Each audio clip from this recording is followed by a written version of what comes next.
하이, 한량입니다. 10월 첫 번째 한량존 영상입니다. 시장 분위기가 너무 좋지 않네요.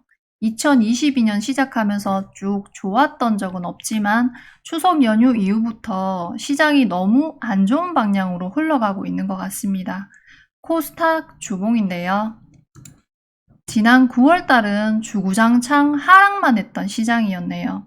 지나고 나서 보니까 여기 1월에 한 달 내내 하락하고 한 3달 정도 숨 쉴 틈이 있었고 6월 달에 다시 한 달 내내 하락하고 나서 7, 8월 2달 동안 산소호흡기 좀 달아줬는데 지난달에 바닥 잡을 줄 알았지? 응, 아니야. 아직 멀었어. 하는 것처럼 한 주도 쉬지 않고 하락하다가 마감을 했네요. 와, 진짜 너무하네요.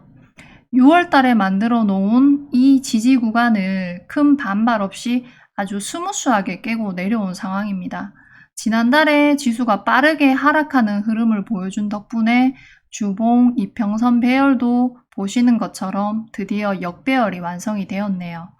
10월 달에 이 구간에서 지수가 움직인다면 시간이 지날수록 저 분홍색 62평선이 122평선 밑으로 내려오겠죠. 그럼 역배열이 완성되는 걸로 봐도 될 것 같습니다. 주봉 차트는 보통 중장기적인 흐름을 파악하는 거시적인 관점으로 사용하기 때문에 주봉 차트 이평선 배열이 역배열이 완성되었다는 것은 진정한 하락 국면으로 접어들었다고 봐야 되지 않을까 싶습니다. 이렇게 추세선 따라서 아주 정직하고 이쁘게 하락하고 있는 모습이네요. 지금 상황에서 종목 보유보다 현금 보유를 많이 하고 계신 분들은 아마 평소에 점 찍어둔 종목 중에서 낙폭 과대가 심한 종목을 분할 매수로 접근하고 계실 듯합니다.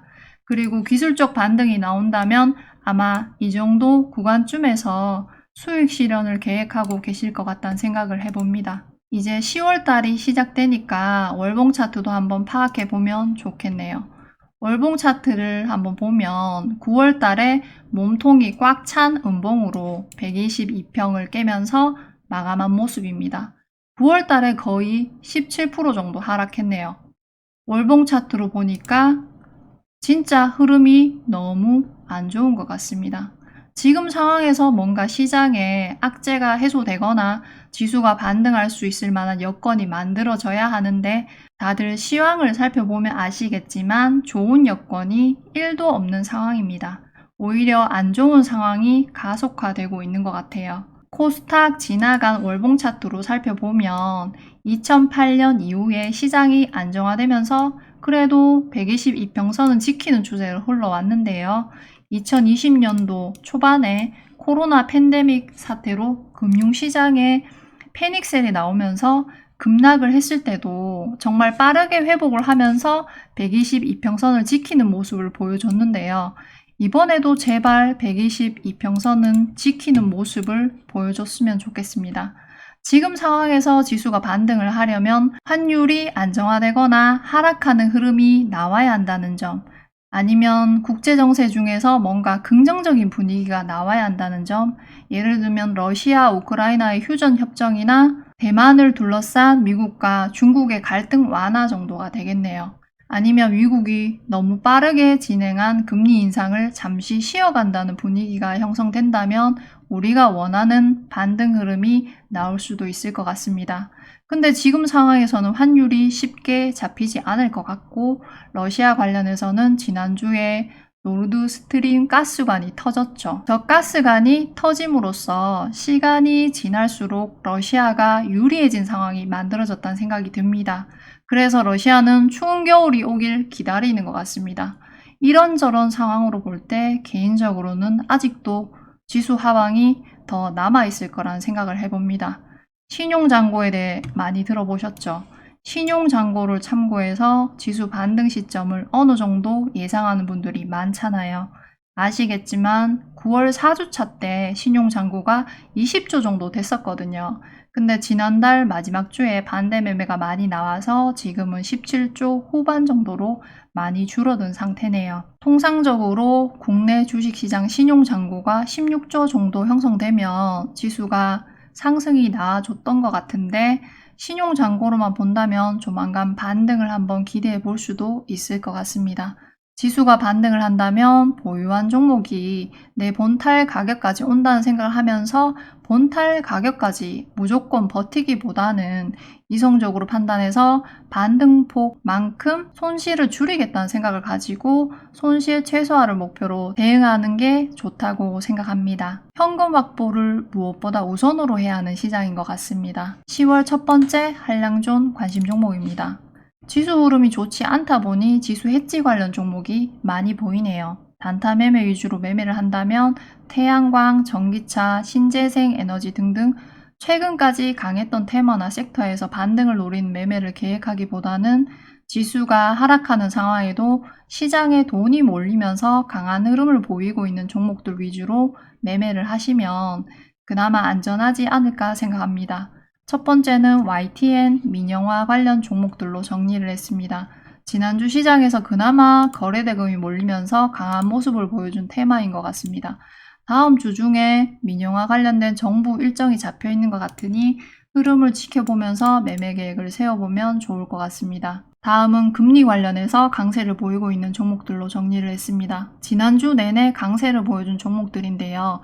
제주은행이나 푸른저축은행이 상승 피로감으로 조금 쉬어가는 타이밍에 SCI 평가 정보랑 고려 신용 정보로 돈이 이동하는 느낌이 들었습니다. 장중에 지수가 하락한 추세가 나오면 갑자기 덩어리 매수 금액이 들어오면서 순식간에 몇 %씩 상승시키는 흐름이 자주 나왔는데요. 다음 주에도 지수 흐름을 잘 보면서 리듬 맞춰서 단타 매매를 해도 좋을 종목일 것 같습니다. 다음은 요우드 관련 재료 종목들로 정리를 했습니다. 러시아 핵전술 분위기가 조성되면서 생겨난 테마입니다. 주말 사이에도 관련 뉴스들이 지속적으로 나오고 있네요. 차트상으로도 종목들의 어느 정도 거래 대금이 발생한 상태고 최근 지수 흐름 대비해서 강한 모습을 보여주고 있는 종목들이라서 관심 종목으로 정리했습니다. 다음은 전기차 배터리 관련 종목 중에서 그나마 주봉 추세가 살아있는 종목들 위주로 정리를 했습니다. 전기차 종목에 있는 금양, 미래나노텍, 동국산업 같은 종목들은 추세가 완전히 역배열로 들어가기 전까지는 계속해서 지켜볼 생각입니다. 다음은 바이오 관련 종목 중에서 개인적으로 괜찮아 보이는 종목들로 정리했습니다. 카나리아 바이오랑 세종 메디컬 둘 다 최근에 거래 대금이 터지면서 하락 추세를 벗겨내는 흐름이 나온 종목이라서 다음 주에는 바닥을 잡고 상승 추세 흐름을 형성하는지 지켜볼 생각입니다.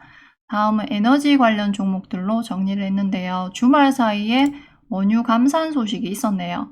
원유 관련해서는 중앙에너비스 하나만 관종으로 정리했고요. 천연가스 관련해서는 가스관 터진 것도 있고 해서 당분간 관심을 가지고 지켜보는 게 좋을 것 같아서 대성에너지랑 GSE를 관심 종목으로 정리했습니다.